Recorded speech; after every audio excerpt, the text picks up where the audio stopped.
An absolute pleasure to welcome you to our webinar this Monday morning, talking about the charity grants we can offer here at the 1001 Critical Days Foundation to help give every baby the best start in life. I'm Matt Price, I'm Director of Research and Grants here at the Foundation, and we've also got Kat today. Hi everyone, I'm Kat, I'm the Grants Officer. And we really are delighted to be with you this morning. This is quite a big moment for us as we think about the next round of funding that we can offer and reflect back on the first round of funding that we delivered in our first 6 months as a charity. I think this is month 7 for us. So we're still relatively new as a trust that is giving grants to frontline charities. And we're really keen to reflect on what works, strengthen best practice, listen to your feedback, and continue to support you as you support parents and carers to give their baby the best start in life. The format for the next 45 minutes or so will be to introduce the foundation for those of you who haven't joined a previous webinar or are a little bit newer to who we are and why we care so much about babies. We'll then share some of our insights from our first round of applications. And what we're trying to do there is really to highlight the things that we really liked in applications so that you can strengthen your applications to us as well. We're not trying to catch out any charities through our charity application process. So we're really excited to give you the information that you might need to make a really good application for our funding. Next, we'll then talk about this current round of funding and what we'll be looking for. So you might notice that there's some good parallels between what we liked in round 1 and what we're looking for in round 2. Together with our opportunity to talk to you and answer any questions that you might have, we hope this will give you everything that you might need to apply for a charity grant from us this year. Get the next slide, please, Kat. Thank you very much.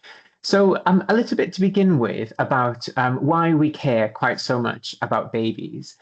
We were founded just earlier this year by Dame Andrea Leadsom, who was a the previous government's early years advisor and Minister for Start for Life, as well as many other things in her time. She has been dedicated to supporting parents to give their baby the best start in life for nearly 30 years. And in founding this charity, she was hoping to continue that work and to support you as you support parents and babies in your local communities. We really do believe that we can change the world by supporting babies, one baby at a time. And there are 3 things that we do as a charity. The first is provide grant funding. So that's the reason why most of you have joined us today. And this is really a way for us to support that on the ground work. And we're looking to partner with charities who share our passion and our commitment to supporting babies. At the moment, we're offering grant funding to UK-based charities. Next year, we anticipate scaling that so that we're also offering some overseas grants to charities supporting babies as well. But we're really excited to be working with the charities that we fund so that it feels like a real partnership and a real opportunity for collaboration, both as we support you in your frontline practice and as we learn from you as well. Next up, we've got research grants. So we commission research to either prove the importance of the 1001 critical days, to kind of demonstrate why this time is so uniquely important for supporting parents and babies, or to demonstrate really what works to support babies. How can we give babies the best start in life by offering better support in this time from pregnancy to age 2? And it's important to stress here that we're the 1001 Critical Days Foundation, and the 1001 Critical Days begins in pregnancy. So we absolutely see our work as working from pregnancy to age 2. And then thirdly, we've got global advocacy. So we're really keen to promote the unique opportunity of the 1001 Critical Days around the world. Many of the people on this call, you'll already be sold on the importance of this time from pregnancy to age 2. But we know that not everyone really fully understands why it's so important or what can be achieved if we support parents to give their baby the best start in life in this important time. So we're really keen to advocate around the world such that babies can experience the best start in life. Each of these 3 things are presented as kind of standalone items on this slide, but hopefully what you'll see is that they kind of relate to each other. It's probably more of a Venn diagram than 3 separate boxes. The funding that we offer to frontline charities supports and informs our research and vice versa. And together, that gives us some powerful messages to be advocating on behalf of babies around the world. If I could get the next slide, please. We thought you might be interested to see who we've awarded funding to so far. So as I say, we've been working at pace over our first 7 months to award funding, and we've pledged £2 million to 6 projects over the next 5 years. I won't talk through each of them in turn, but just to give you a flavour, some of these are large national partnerships, like our work with Home Start UK, which powers Dad Matters, which helps to give babies the best start in life by supporting their relationship with their dad and supporting dad's mental health. We've got other charities that also focus on parent-infant relationships, but at a more local level. So I'm thinking about OXPIP there, which is a therapeutic parent-infant relationship service. We've got literacy volunteers, which aims to support speech and language development and helping parents to use books to build that relationship with their baby and meet their baby's social, emotional, and cognitive developmental needs. And we've also got For Baby's Sake, which is a charity that works to reduce the impact of domestic abuse by tackling domestic abuse, which begins in pregnancy. And we know that up to 40% of all domestic abuse begins in pregnancy. So you'll see a wide variety of projects that we're funding here, tackling different elements of the things that might make it difficult for parents to meet their baby's needs in this time. And together, we hope that this shows quite a varied portfolio. We're not just looking to fund one particular type of charity. We're not looking to fund one particular type of project. One of the things that does stitch all of these charities together and all of the projects together is that they're committed to delivering their support through the Family Hub model or an equivalent kind of open access and universal setting. So at that point, I will pause and hand it over to Kat. I should say, if you have any questions as we go through today, please do feel free to pop them in the chat. We've got time for Q&A at the end. I'll respond to some as we go through, but please do feel free to add your questions to the Q&A function, and you can upvote your favorites. It's more likely we get to those at the end of the presentation. Thank you very much. Over to you, Kat. Thanks, Matt. Okay, so next I'm going to run through some of the key statistics from our first funding round, some of the lessons we learned along the way, and how we've adapted our application process based on your feedback. And I'll give a top-level overview during the webinar, but you can read more detailed breakdown in the main lessons learned document that's published on our website, and we'll post a link to that in the Q&A as well. So our first funding round launched in June 2025, and we wanted to get funding to charities as quickly as possible. So our application window was only open for 6 weeks, but even within this short space of time, we received 114 applications, we shortlisted 11, and we ended up awarding grants to the 5 brilliant organisations Matt outlined earlier.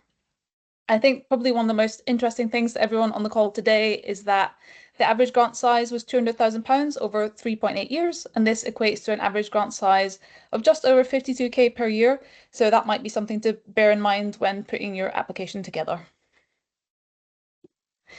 So next up, I want to run through what made for stronger applications in round one.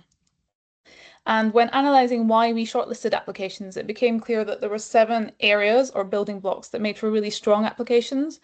So I'm going to run through each of these briefly. The first one is working in meaningful partnership with family hubs or those equivalent universal access settings. So, for example, that's not just signposting, but working together through co-hosting or co-delivery. The second is around having really clear impact measures. So telling us what scales they were going to use and giving specific target outcomes. And this could be something like, for example, 85% will report improved parent-infant relationships using the Moore's SF outcome measure. The third thing was sharing with us what made their project stand out from other similar projects. For example, supporting a group that's particularly in need, trialling a new project, filling a service gap in the local area, or showing us how they've adapted their work to better meet the needs of families. And the next thing is around having match funding in place. And this is important because we think projects are more sustainable when there's buy-in from multiple sources. And it's important to note that all of the projects we supported in round one had match funding pledged towards their projects. The next thing is about having a sustainable financial position with unrestricted reserves of 2 months or higher. And the next thing is requesting an amount that was proportionate to the organisation's size. So if organisations requested more than 50% of their annual turnover, the application tended not to be shortlisted. And then the last thing on this front is about focusing on a particular project rather than requesting support to deliver many different aspects of their work. And this was often because there were clearer descriptions of Family Hub working, impact and outcomes when charities were describing specific projects compared to many different areas of their work. Matt, do you have anything to add on this front? No, that's perfect. Thank you so much, Kat. I think all of those things come together to make a really strong application. So whilst it's hard to say exactly what way in which each of those metrics matters, when we see them all together in one application, that was a really strong application, and it's much harder for us to turn those applications away. Okay, so next up is how we're adapting our application process. So we received lots of feedback on the application process in round one, and we're making three key changes. So the first is that we are introducing a new multi-stage application process, and we heard from you that our original application was quite long and time intensive, especially for smaller organizations or organizations without dedicated fundraisers. So to respond to that, we've introduced a staged process, and we now have a much shorter first stage expression of interest form, and that's followed by a more detailed second stage form. And I'll expand on this new process later in the webinar. The next thing is that we'll have a much longer application window this time round. So our first funding round was only open for 6 weeks, and we heard from you that this was quite a tight timeline. So this time around, our application window will be open for 8 weeks, and we hope that combined with our shorter first stage form, this will be a big time saver. And then the last thing is around providing feedback to applicants. And we know this is really important, and it helps to craft applications in the future, either to us or other funders. So we're pledging to provide feedback either by email or phone to all organisations that complete our second stage application form. Matt, anything to add on this front? No, that's great. Thank you so much, Kat. Okay, so I'm now going to move on and speak a bit about our current funding round, and I'll run through what we're looking for in the organisations and projects we support, plus give a quick overview of our new application process and the key deadlines to be aware of. And this is all covered in more detail in our main application guidance, so I won't run through everything, but I'll give a quick overview of some of the most important points. So first up is our eligibility criteria.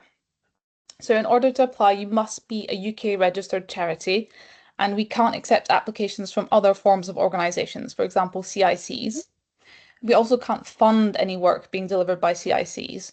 So even if a registered charity and a CIC applied in partnership, our grant could not be used to support the work being delivered by the CIC. You must also have been established as a charity for at least 2 years and have one set of accounts on the Charity Commission website.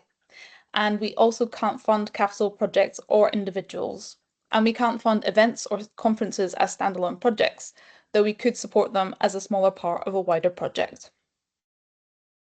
And then the last thing I wanted to flag about eligibility is that if your application is unsuccessful, you can't apply for the same project again until 12 months have passed. And the reason for this is that it helps our small team to manage the high volume of applications we receive.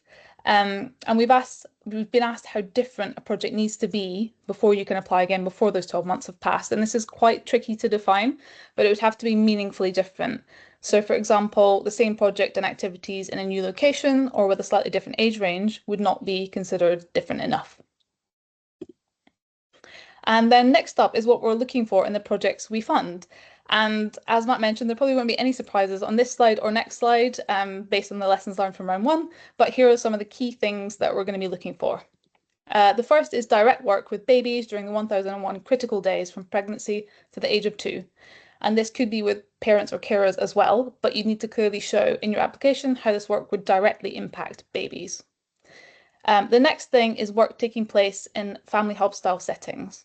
And by this, we mean settings that are open to all with no threshold of need required for families to attend, and settings that offer one-stop shop style support so that families can access lots of different support types under one roof without having to travel to lots of different places. The universal access point is really important to us because we think that this is the best way to make work as non-stigmatizing as possible. The next thing is activities that make a meaningful and measurable difference to the lives of babies. Our main application guidance has more information on how we approach evaluation, but this would ideally mean capturing some before and after data and checking it at the start of your project and then at the end of your project as well to see what's changed. And then the last thing is that we strongly prefer to fund projects that are also being supported by other funders too. And this is because, as mentioned, we think projects are more likely to be sustainable when they have investment from multiple sources rather than relying on one funder. Matt, anything on this front? No, that's great. Thank you very much, Kat. We did have a question already in the chat about the family hub or equivalent settings. So you've put some color to that, which is brilliant. And I've just popped a link in response to that question to our family hub guidance in the chat. Perfect. Thank you. Okay, so next I'm going to run through what we're looking for in the organizations we support. So the first thing is a strong track record of delivering work with babies and a deep understanding of their needs. And this is basically the key thing we'll be looking for throughout your application. So it's really important that this comes out clearly. And then the next thing is a commitment to sharing your learnings beyond your organization and local area. And you don't have to do this by yourself, but we do want to work with you to get your learnings out there. So this could be co-hosting a webinar, writing a blog, or speaking at an event we're hosting. And then the last thing to highlight here is that we're hoping to fund organizations that are relatively secure financially, ideally with unrestricted reserves of 2 months or higher. And this level of reserves, we think, helps to act as a buffer if there are unexpected challenges, and it also helps support longer-term sustainability. And now finally, I'm going to run through how to apply for a grant. So as touched on earlier, we have a new multi-stage process, and this has 3 key stages. The first is the online expression of interest form, and this has an eligibility quiz with yes/no questions. But the main thing we're asking for at this stage is for you to upload a document, which is a maximum of 1,200 words that tells us about your project and anticipated impact. If your expression of interest is successful, we'll invite you to complete our stage 2 application form. And in this, we'll ask for more details about your organisation, your project, and we'll also ask for some additional documents, including a strategy, a project plan, and a risk register. In terms of timelines, the deadline for the expression of interest is Friday, 19th of December, 2025, and we'll be announcing the outcome of the expression of interest at the end of January 2026. If organisations are invited to complete a stage 2 application, the deadline for submitting that will be 27th of February, and this will give organisations about a month to turn around the second stage application. The final stage in the process is an online meeting. So if your stage 2 application is shortlisted, we'll then want to have an online meeting to get to know you, your organisation and your project a bit better. And those online meetings will take place between the 23rd of March and the 24th of April 2026. And then there's just a couple more things to note about the timeline for round 2. Our board will be considering all of the shortlisted applications in early May 2026, and the outcome will be announced by mid-May. And we anticipate that the earliest grant instalment can be made in mid-June. So make sure to incorporate that into your project planning. And now we're done with our presentation, so it's Q&A time. Fantastic. Kat, I wonder, do you want to take the slides down actually? And we can just feel like it's you and me having a little chat. We've had some really brilliant questions already coming through. I've responded to some of them already, so please do add more questions. We've got another 20 minutes or so, and feel free to upvote your favorites as well, because that will just help us to choose the ones that are most important. Shall I pick this first question from Hannah, Kat? So Hannah is asking if you work with families aged 0 to 4, would we consider funding the relevant percentage of the project that works 0 to 2s? The answer is yes, but we will only fund the 0 to 2 proportion. So in your application, we'd be expecting to see the detail about how you'll make sure that we're funding the 0 to 2 element of that work and where the funding is coming from that will cover the kind of 2 to 4 bit of that project. Yes. I'll just read out a few selected questions for now then. So Lucy says, do you know when your next grant round will be following this round? Are you planning to have two a year every year? It's a very good question. It really depends on our own fundraising abilities here at the 1001 Critical Days Foundation. So we're trying our hardest to secure more funds so we can offer more charity grant rounds. There will certainly be one every single year, and if we have sufficient funds, then we would love to offer two. So ideally, what we would have is a spring and autumn opportunity to award grants. So that's what we're aiming for, but it really does depend on our own fundraising in terms of how achievable that would be. We would only want to have a charity grant application round if we've got sufficient funding to fund enough projects over the next 3 to 5 years. So we wouldn't want to open a charity round when we've got a teeny tiny slice of funding that's available because we know how much time and effort you will put into your applications. And then there's another interesting question from Sarah. So, would digital services be considered as part of a hub if it is not practical to support parents in a face-to-face, in-person hub setting? Another excellent question. The way in which we think about kind of family hub services really goes back to the Family Hubs and Start for Life program guide. One of the key principles in that program is that family hubs should be offering in-person, online, and outreach support. So we would absolutely encourage projects to have an online element. We would be very happy to receive applications where there's an online element, but we would like to see that link to the in-person family hub. So how does that online support enable families to access that joined up, seamless access to support in that family hub setting? We wouldn't accept a project that is only online in its delivery.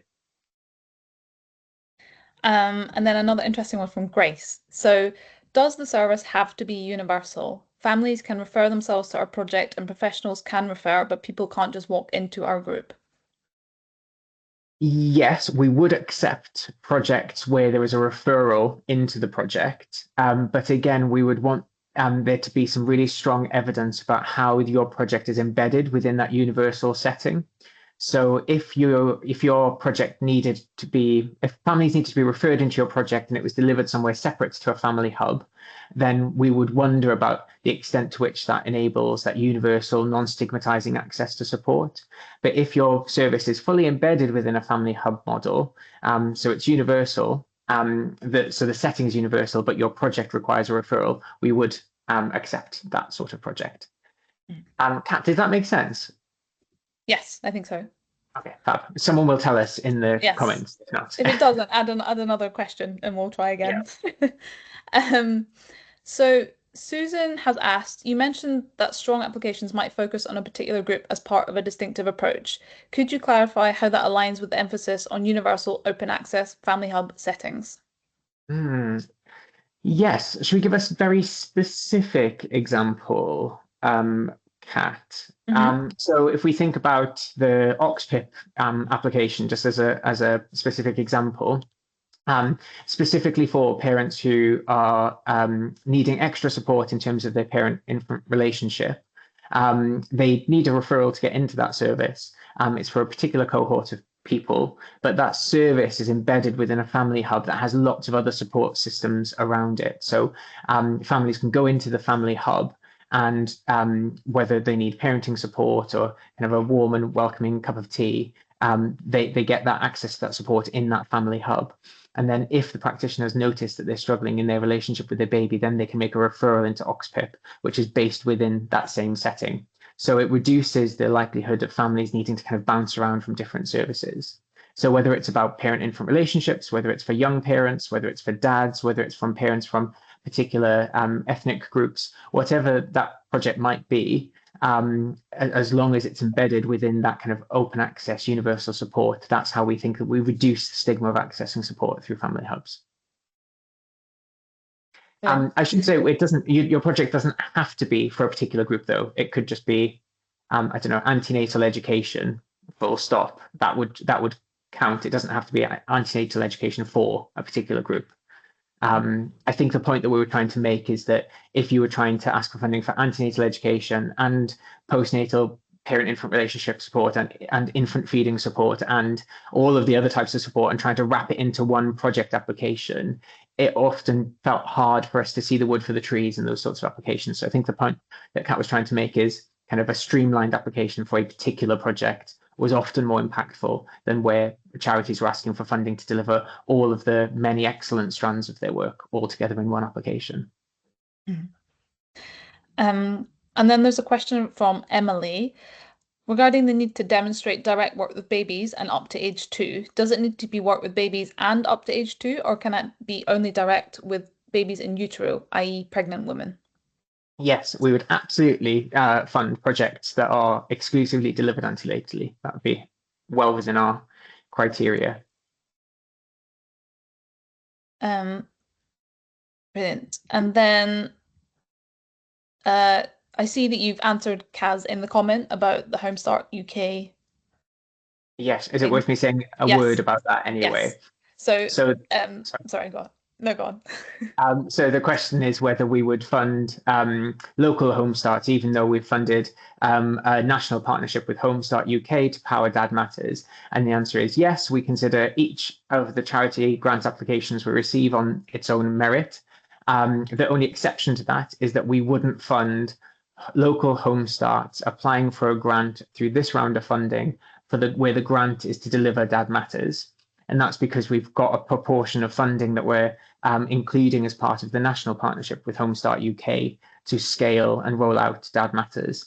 And there is a separate webinar today that's hosted by Home Start UK for the network of local home starts to talk more about Dad Matters. Okay, so I'm going to say the next question from Alessia. Would you support NHS charities? Could universal access include hospitals? So yes, we would accept applications from registered charities that are based within NHS settings. We wouldn't accept applications from NHS trusts. So it would have to be the kind of charitable arm that NHS organisations sometimes set up. So where there is a charity number for that organisation. In terms of viewing hospitals as a universal setting, they are absolutely a universal setting. But really what we're thinking about is that kind of community-based model where families can go to and get lots of different types of support services in one place. So it might be that what you have is really good support being provided in a hospital, and what you're applying for funding for is to link that support that's being provided in the hospital with the support that's being provided in the community. So that's the sort of work that we would fund. We'd be unlikely to fund support that is exclusively delivered in a hospital setting without that clear link to the open access family hub or equivalent community setting. Does that make sense, Kat? Yes, I think so. Yes, fabulous. Okay, so on to the next question. Amy said, what are the ways you would expect outcomes on babies to be shown? Well, that is kind of an open book. We're not really prescriptive about the specific impact that we're looking for a baby. We know that there are lots of different support services offering different ways in which they are supporting babies and parents. So we're not very, very prescriptive here. In our guidance, we have got some ideas that if you're supporting perinatal mental health or parent-infant relationships, the sorts of outcome measures that you could use in those two instances. And the rationale there is to tie up some consistency with the Department for Health and Social Care guidance around measuring outcomes for that sort of support.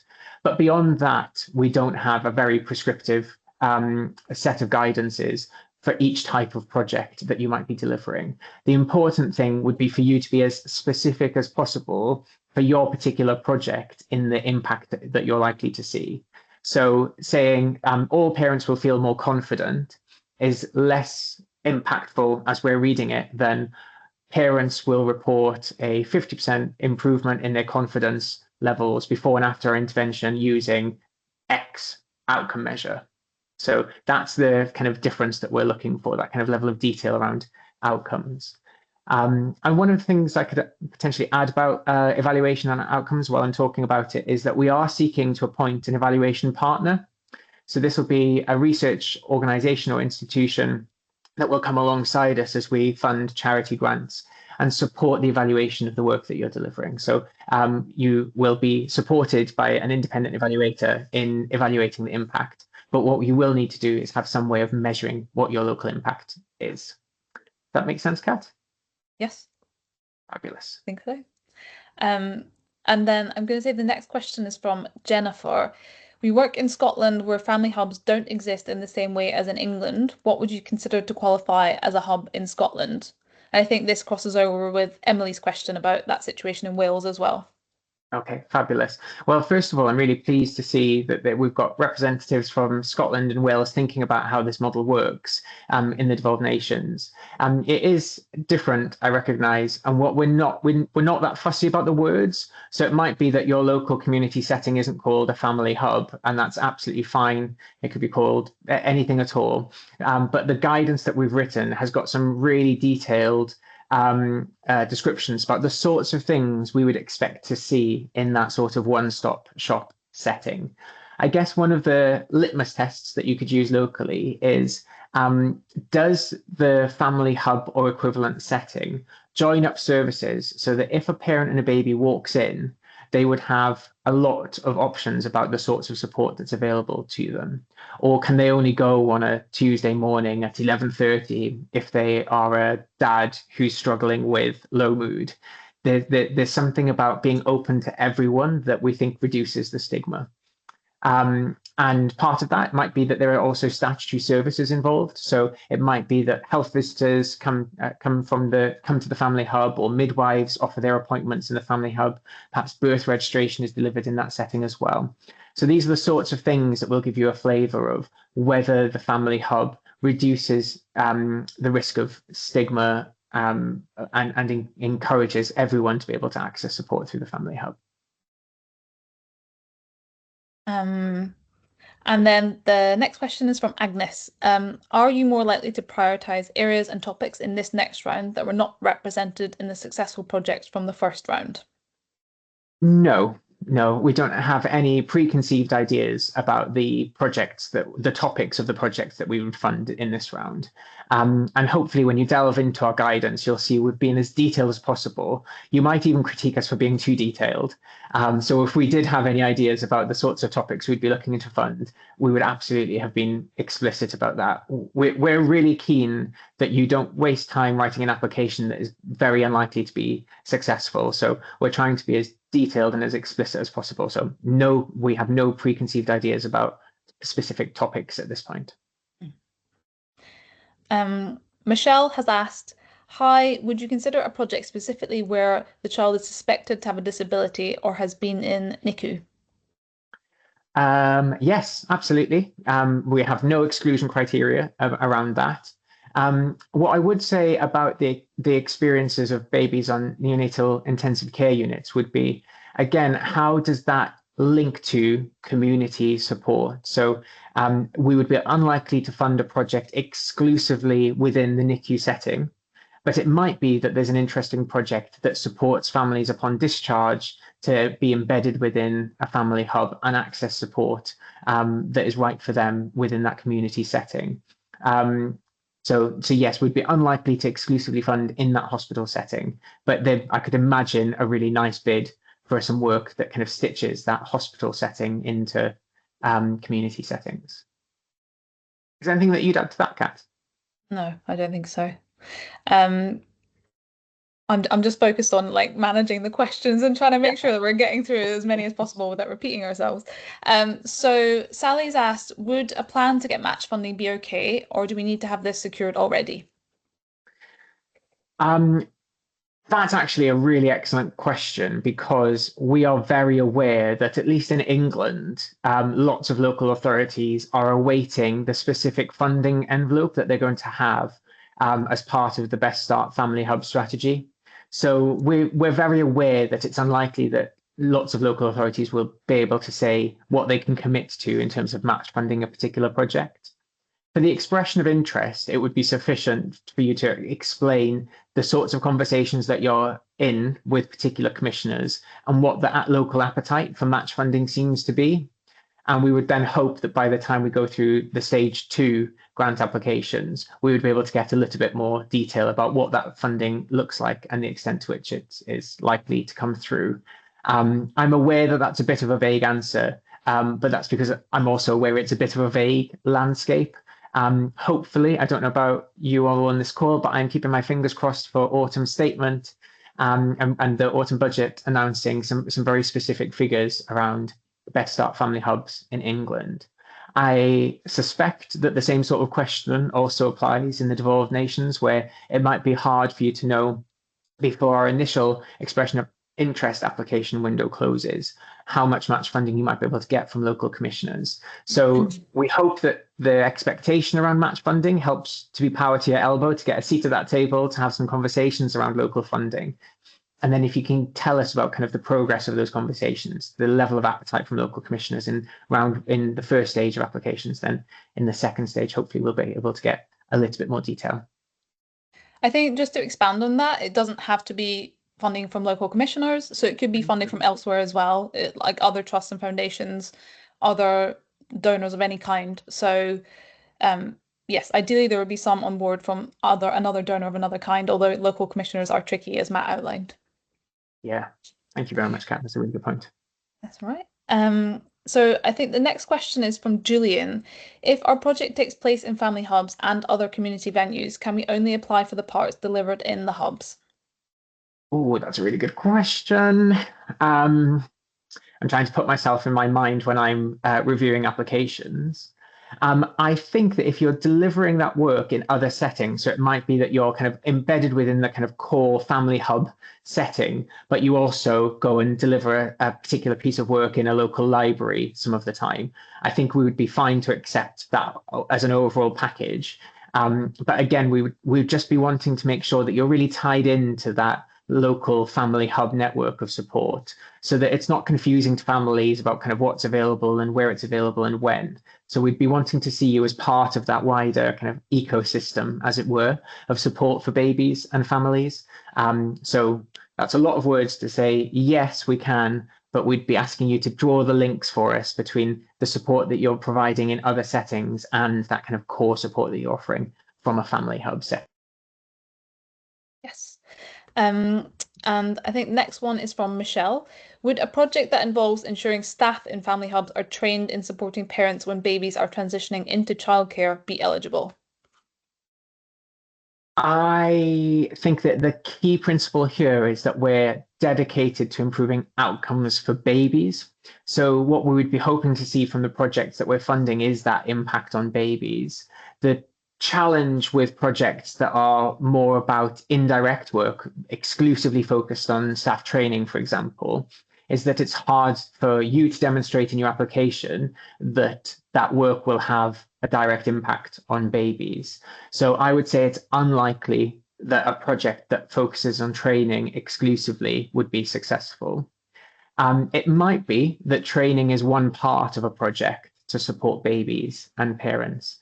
And if that's the case, then we would welcome that application. So training alone would be unlikely to be successful. Training as part of a wider program that can definitely demonstrate some direct impact for babies would be eligible. Okay, so Sarah has asked for families experiencing neonatal care based in hospital due to the needs of their baby and therefore unable to access a typical family hub, might the 1001 Critical Days Foundation consider a project supporting babies? Many of our services support babies in the hospital setting due to the nature of neonatal care. I think that's probably related to the previous answer. So we wouldn't fund a project specifically within the neonatal and intensive care unit, but we would support a project that links that neonatal intensive care unit to the community-based support that's available through the family hub or equivalent settings. Um, and one question from Julie as well. We only run from our hub at certain times and days, but offer antenatal, young parent groups, visiting health clinic, drop-in support, clothes and equipment for up to 3 years, and parenting for children with sensory needs. There is a need to increase support in that area. Is this considered enough of a family hub? I think it depends on what else is provided in your hub. Um, So it depends on what else is provided there. If it's only provided within certain timeframes and it's not open to all, I think we'd probably say that that doesn't meet some of the principles in the Family Hub guidance that we've written. Um, but I'll let you read the detailed guidance that we have around family hubs and draw out exactly what you deliver in your family, in your hub, and whether that kind of matches to the family hub model that we're describing. I think the other thing to note about family hubs is that if there is an official family hub operating in your local area, we want you to be working with that family hub rather than operating as your own centre. So we'd want to see partnership working across those two um, organisations and venues. Yes. And the reason for that, I guess what we're telling you our preferences without necessarily always explaining kind of the rationale behind them. But from a parent's perspective with a baby, we know because lots of parents have told us that it's really confusing to know what where you can turn for which type of support in the 1000 critical days. So we're really keen that our grant giving supports join up of services rather than a bolting on of services. So that link between your hub and kind of an official local authority funded family hub, if that exists in your local area, should be really explicit in order to reduce the risk of kind of perceived duplication, I guess, from parents. Do I go to that hub or do I go to this other setting that's describing itself as a hub too? We want it to be as seamless as possible for families. Um, and then I think we are probably getting close to time, but so Penny has asked, some of our match funding would likely be non-specific, i.e. unrestricted. Can this be counted? This ensures the charity is maintained, e.g. long-term annual grants from our town council, which are very likely to continue. Yes, I think that would be fine, wouldn't it, Kat? Yes, Yeah, quick nice and answer. straightforward, that one. Um, there is also a question that's been asked by Zhao. Um, on impact measurements for babies for antenatal projects. He says presumably the bulk of the indicators you would like to see as part of project evaluation would need to be collected post-birth, even if the project itself is delivered antenatally. Is that correct? That antenatal is kind of a different kettle of fish, right? So we'd be thinking about what are the most sensible measures to use antenatally to support your project. So if your project was around promoting parent-infant relationships, for example, there are some measures that are designed for use antenatally that you could use. They're parent-reported measures, but we would absolutely accept that as the most sensible measure you could use to calculate your impact when you're working antenatally. So yes, don't let that be the barrier to applying for a project antenatally. Yeah, I think that might be all we have time for. If we haven't got through your question, we will send through some extra answers by email as well after this. Just wanted to say that. Thank you so much to everyone for taking the time to join us and for asking such excellent questions. We hope that our frequently asked questions document, our Family Hubs guidance document, and our main charity applications document help to put more colour on this particular funding opportunity. But we really look forward to receiving your applications. So thank you very much indeed. And we hope to hear from you soon. Thank you.